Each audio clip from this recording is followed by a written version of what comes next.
तो अभी तक हमने जो है प्लेटलेट्स के क्वांटिटेटिव डिसऑर्डर पढ़े, जिसमें क्या हो रहा था, प्लेटलेट्स की क्वांटिटी कम हो रही थी, जिसकी वजह से जो है हमारे म्यूकोजल ब्लीडिंग और स्किन ब्लीडिंग वगैरह हो रही थी। सही है। अब हम पढ़ते हैं जो है क्वालिटेटिव डिसऑर्डर, जिसमें क्या होगी, प्लेटलेट्स की क्वालिटी ख़राब होगी, जिसकी वजह से जो है ज़ाहिर है अगर प्लेटलेट्स की क्वांटिटी कम हो जाए या प्लेटलेट्स की अगर क्वालिटी कम हो जाए, ठीक है, क्वांटिटी या क्वालिटी दोनों अगर जो प्लेटलेट्स की ख़राब है तो क्या हो गए, स्किन या म्यूकोजल ब्लीडिंग वगैरह हो रही थी। जैसे अभी हमने इसमें पढ़ा ना माइक्रो एंजियोपैथिक हेमोलाइटिक एनीमिया में, इसमें क्या हो रहा था, प्लेटलेट्स यूज होकर माइक्रोथ्रोम्बा बना रहे थे, प्लेटलेट्स की क्वांटिटी कम हो रही थी। आईटीपी में भी क्या हो रहा था, प्लेटलेट्स की क्वांटिटी कम हो रही थी, जिसके मसले मसाल हो रही थी, जिसकी वजह से इसी तरीके से यहाँ पे क्वालिटेटिव डिसऑर्डर में क्या होगा, प्लेटलेट्स की क्वालिटी ख़राब होगी, प्लेटलेट्स के रिसेप्टर वगैरह में कोई मसला आएगा, जिसकी वजह से क्या होगा, प्लेटलेट्स अपना सही से काम नहीं कर पाएंगे, जिसकी वजह से क्या होगा, स्किन या म्यूकोजल ब्लीडिंग वगैरह होगी। तो अब देखते हैं कि प्लेटलेट्स के क्वालिटेटिव डिसऑर्डर्स में कौन कौन सी डिजीज़ आती हैं। तो सबसे पहले जो क्वालिटेटिव डिसऑर्डर में डिजीज़ है वो है बर्नार्ड सोलियर सिंड्रोम। बर्नार्ड सोलियर सिंड्रोम में क्या होता है, प्लेटलेट्स पे जो मुख्तलिफ किस्म के रिसेप्टर्स होते हैं जो हमने पढ़े थे, तो उसमें जो क्या होता है, इस डिजीज़ में जो प्लेटलेट्स पे GP1B रिसेप्टर होते हैं ना, उसकी जो है जेनेटिक डिफिशियंसी हो जाती है। मतलब पेशेंट में कोई ऐसी जेनेटिक डिजीज़ की वजह से प्लेटलेट्स पे GP1B रिसेप्टर लगते ही नहीं है। सही है। तो उसमें क्या होता है, due to syndrome due to genetic GP1B deficiency. अब आपको पता है, मैंने पढ़ाया था GP1B रिसेप्टर्स जो प्लेटलेट्स पे वो वॉन विल्बेंट फैक्टर पे बाइंड होने के लिए ज़रूरी होते हैं। ठीक है, वो फॉर एग्जाम्पल यहाँ वॉन विल्बेंट फैक्टर है ना, इस पे जाके जो प्लेटलेट्स बाइंड करते हैं ना, वो बाइंड करते हैं with the help of their GP1B receptor. तो अगर GP1B रिसेप्टर होंगे नहीं तो प्लेटलेट्स यहाँ पे वॉन विल्बेंट फैक्टर पे आके बाइंड ही नहीं कर पाएंगे और प्लेटलेट ऐसे समझे नाकद हो जाएंगे, वो काम ही नहीं कर पाएंगे। ठीक है, होंगे तो सही है, प्लेटलेट्स की क्वांटिटी तो ब्लड में नॉर्मल होंगी 1.5 लाख टू 4 लाख, पर वो प्लेटलेट सही से काम ही नहीं कर पाएंगे। तो प्लेटलेट सही से काम नहीं कर पाएंगे तो फिर से वही डिजीज़ वगैरह, वही मतलब हमारी म्यूकोजल या स्किन ब्लीडिंग वो प्रेजेंट हो जाएगी। क्यों? क्योंकि प्लेटलेट्स पड़े हैं तो नॉर्मल ही हैं, पर वो काम नहीं कर पा रहे। तो क्या है, GP1B की डिफिशियंसी हो जाती है जेनेटिक, जिसकी वजह से प्लेटलेट की एडिशन रुक जाती है। सही है। यहाँ पे जो बाइंड करते हैं ना प्लेटलेट आके एडिशन कॉल करते हैं, वो एडिशन हो ही नहीं पाएगी। और ब्लड समेर में हमें क्या मिलेगा, थ्रोम्बोसाइटोपेनिया मिलेगी। थ्रोम्बोसाइटोपेनिया क्यों मिलेगी? क्योंकि ज़ाहिर है वो प्लेटलेट है ही एबनॉर्मल, तो बॉडी क्या करती है, एबनॉर्मल प्लेटलेट्स को जल्दी जल्दी ख़त्म करने की कोशिश करती है। सही है। तो हमें ब्लड समेर पे थ्रोम्बोसाइटोपेनिया मिल सकती है और इनलार्ज प्लेटलेट्स मिलेंगे। ज़ाहिर है क्योंकि है ही एबनॉर्मल प्लेटलेट्स, तो उनकी साइज़ जो है नॉर्मल प्लेटलेट्स से बड़ी हुई होती है। बहरहाल बर्नार्ड सोलियर सिंड्रोम में याद रखें GP1B जो है रिसेप्टर की डिफिशियंसी हो जाती है, जिसकी वजह से प्लेटलेट एडिस नहीं हो पाते हैं। तो क्वालिटेटिव डिसऑर्डर में दूसरी डिजीज़ क्या है, ग्लेंज़मैन थ्रोम्बोसाइथीनिया है। ग्लेंज़मैन थ्रोम्बोएस्थीनिया, इस डिजीज़ में क्या होता है, जो हमारे प्लेटलेट्स पे GP2B3A के रिसेप्टर्स होते हैं ना, उसकी जेनेटिक डिफिशियंसी हो जाती है। बर्नार्ड सोलियर में क्या हो रहा था, GP1B रिसेप्टर्स की डिफिशियंसी हो रही थी, और इस डिजीज़ में क्या हो रहा है, GP2B3A के रिसेप्टर की डिफिशियंसी हो गई है।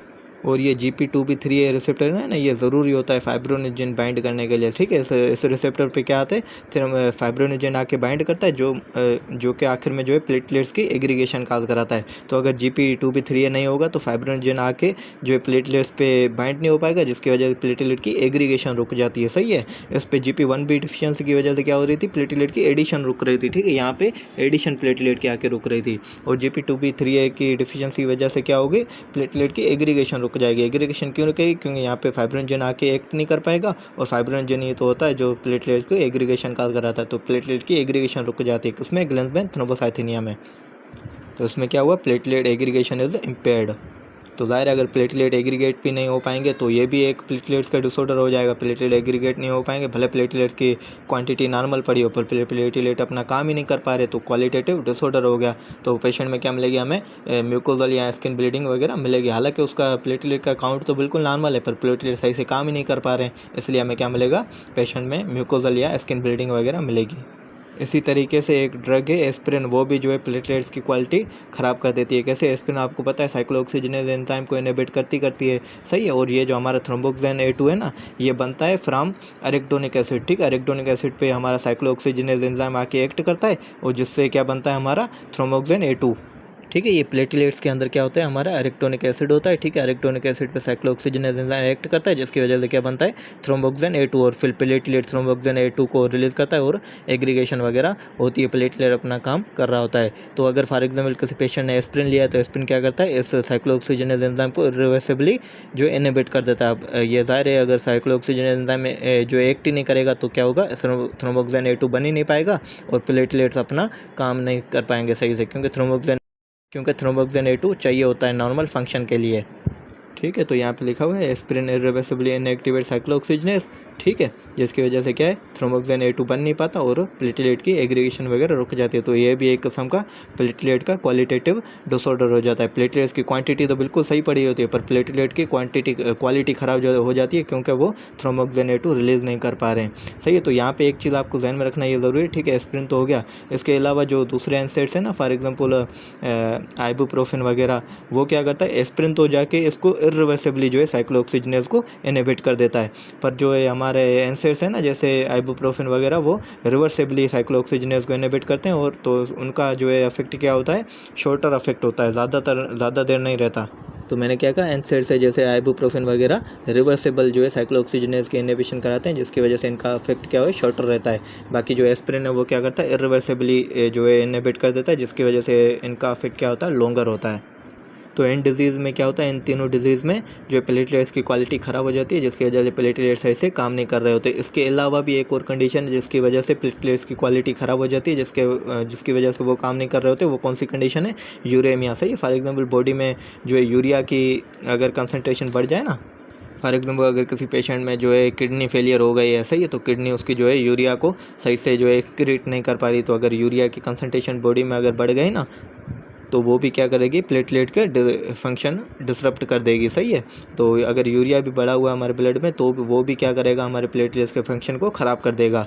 ठीक है, तो both adhesion and aggregation are impaired.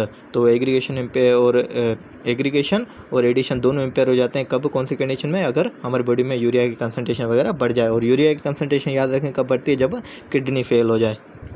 तो क्या है, qualitative defect seen in and stage renal disease. Dialysis improves platelet function. Dialysis क्यों, क्योंकि डायलिसिस में हम क्या करते हैं, जो भी हमारे बॉडी में यूरिया वगैरह होता है ना, उसको टेम्पररी रिमूव कर देते हैं डायलिसिस में। सही है, तो वो क्या होता है, प्लेटलेट का फंक्शन टेम्पररी ठीक हो रहा होता है।